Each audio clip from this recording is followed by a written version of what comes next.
प्राणाचं दान दिलं त्यानं, वसाडाचं रान झालं जी.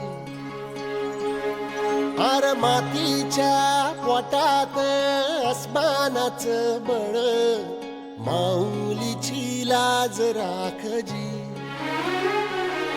या मिनमिनत्या दिव्याला तू साकड घाल, या तळमळत्या जीवाला दे जाणीव खोल. दे धग धगत्या इकाराला मायेची ओल, या रखरखत्या भुईला दे घामाचं मोल. ओली रिंदणी पेरणी धणीन जिंदगानी,